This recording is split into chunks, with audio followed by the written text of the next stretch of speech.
బ్యారేజీల నిర్మాణం మంత్రివర్గ ఆమోదం లేకుండానే ఏది మంత్రివర్గ ఆమోదం అందరితో చేసినా మేము అంతా క్యాబినెట్ మీటింగ్ అయింది, మేము అంత సంతకాలు పెట్టినాం అని చెప్పేసి కేసీఆర్ చెప్పిండు కదా, హరీష్ రావు కూడా చెప్పిండు కదా. ఇదంతా కూడా అబద్ధం.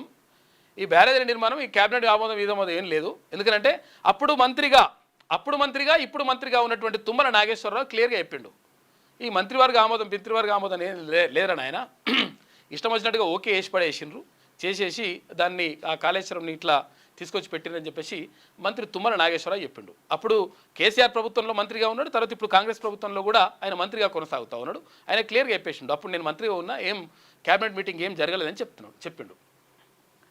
ఇక కాళేశ్వరం నివేదికలో ప్రస్తావించిన జస్టిస్ పిసి ఘోష్ కమిషన్ రిపోర్టును సీఎం రేవంత్ రెడ్డికి అందించిన అధికారులు. కాళేశ్వరం ఎత్తిపోతల పథకంలో మేడిగడ్డ, అన్నారం, సుందిల్ల బ్యారేజీల నిర్మాణానికి మంత్రివర్గం అనుమతి లేదని జస్టిస్ పిసి ఘోష్ కమిషన్ తన నివేదికలో స్పష్టం చేసినట్లు తెలిసింది. తుమ్మిడిహెట్టి వద్ద నీటి లభ్యత లేదని కేంద్ర జలసంఘం చెప్పడం వల్లే మేడిగడ్డ వద్దకు మార్చేశారనేది వాస్తవం కాదని, జలసంఘం నీటి లభ్యత లేదని చెప్పలేదని, ముందుగానే ఒక నిర్ణయానికి వచ్చి మేడిగడ్డ నుంచి నీటిని మళ్లించేలా ప్రాజెక్టును రూపొందించారని కూడా పేర్కొన్నట్లు తెలిసింది. అప్పటి ముఖ్యమంత్రి కె చంద్రశేఖరరావు అంటే కేసీఆర్ ప్రోద్బలంతోనే అధికారులు బ్యారేజీల నిర్మాణ స్థలం సహా అన్ని అంశాలను అమలు చేశారని వివరంగా పేర్కొన్నట్లు సమాచారం.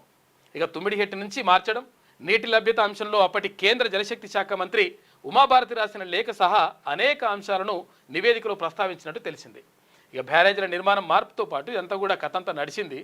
అంతే ఏమైందంటే అసలు యాక్చువల్గా ఈయన ఏమని చెప్పిండు, క్యాబినెట్ ఆమోదం ఉందని చెప్పిండు, క్యాబినెట్ ఆమోదం లేదని చెప్పేసి నివేదికలు చెప్తా ఉన్నారు. తర్వాత ఇంకేమన్నారు, ఇక్కడ నీటి లభ్యత లేదని చెప్పేసి కేంద్ర జలశక్తి సంఘమే చెప్పింది కాబట్టి తుమ్మిడిహెట్టి వద్ద మేము కట్టలేదు, అక్కడి నుంచి కాళేశ్వరానికి మార్చమని చెప్పేసి చెప్పిండు కాక. కానీ అటువంటి మాటలేవి చెప్పలేదని చెప్పేసి అన్న నివేదికలు కనిపిస్తూ ఉంది. మొత్తం కూడా కథం చేసి పడేసిండు. ఎందుకంటే 38,000 కోట్ల రూపాయల అంచనాలతో అంటే ప్రారంభమైనటువంటి doctor BR Ambedkar Pranahita Chevella Sujala Sravanthi project ఏదైతే ఉందో ఆ ప్రాజెక్టు పేరుని మార్చేసి ఆ ప్రాజెక్టును మొత్తం కూడా కథం చేసేసి 38,000 కోట్లల్లా 11,000 కోట్ల రూపాయలకు అప్పటికే ఖర్చు చేసి అప్పుడు రాజశేఖర రెడ్డి గవర్నమెంట్ అక్కడ కాలువలు కూడా తవ్వించేసింది. అదంతా కూడా పక్కకు పెట్టేసి దీంట్లో అయితే కమిషన్ వస్తట్లేదు, దీంట్లో అయితే ఆడికాడికే ఉంటట్టుంది లెక్క, తర్వాత కాంట్రాక్టర్ల నుంచి కూడా మొత్తం ఎప్పటికక్కడ ముట్టిపోయింది కాబట్టి మనకి ఏం రాదని చెప్పేసి ప్లాన్ చేసుకొని ఆ తర్వాత ఇక్కడ తుమ్మిడిహెట్టి నుంచి కాళేశ్వరానికి మార్చి కాళేశ్వరం తోటి మొత్తం 1,00,000 కోట్ల రూపాయలు కథం చేయొచ్చు అనేటువంటి కార్యక్రమం మొదలుపెట్టి అంటే చేసినట్టుగా ఇక్కడ మొత్తం పూర్తిగా ఆధారాలు లభిస్తూ ఉన్నాయి. దీంతో ఏంటంటే కమిషన్ రావాలంటే మట్టిలో వచ్చిన పైసలు ఇప్పుడు మట్టిలో ఇంట్లో దీనికి 1,00,000 రూపాయలు పెట్టినా, 1 కోటి రూపాయలు పెట్టినా అన్నా కానీ ఏం అర్థం కాకుంటుంటుంది పరిస్థితి. కాబట్టి అట్లా నడుస్తుంటుంది అన్నట్టు లెక్క. మరి ఏం చేస్తారో చూడాలి. జస్టిస్ పిసి ఘోష్ కమిషన్ నివేదికను ముఖ్యమంత్రి రేవంత్ రెడ్డికి అందజేస్తున్న నీటిపారుదల శాఖ ప్రత్యేక కార్యదర్శి ప్రశాంత్ జీవన్ పాటిల్, ఉత్తమ్ కుమార్ రెడ్డికి అందజేస్తున్న సంయుక్త కార్యదర్శి శ్రీనివాస్, చిత్రంలో పొంగిరెడ్డి శ్రీనివాస్ రెడ్డి, బట్టి విక్రమార్క, రామకృష్ణారావు వీళ్ళందరూ కూడా ఉన్నారు.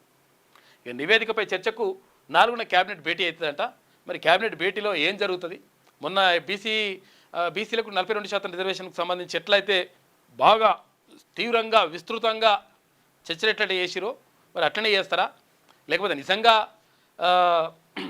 ఈ నివేదిక పైన మంచిగా చర్చించి నిజంగా ఒకవేళ దానికి బాధ్యులైనటువంటి వాళ్ళపైన చర్యలు తీసుకునేటువంటి ప్రయత్నం కానీ లేకపోతే వాళ్ళకు శిక్ష పడే విధంగా ఏమైనా చేస్తారా అనే విషయం పైన మాత్రం వేచి చూడాలి. ఏమంటే అంత తీసుకుంటారనే నమ్మకం లేదు అంటారు పబ్లిక్ అయితే.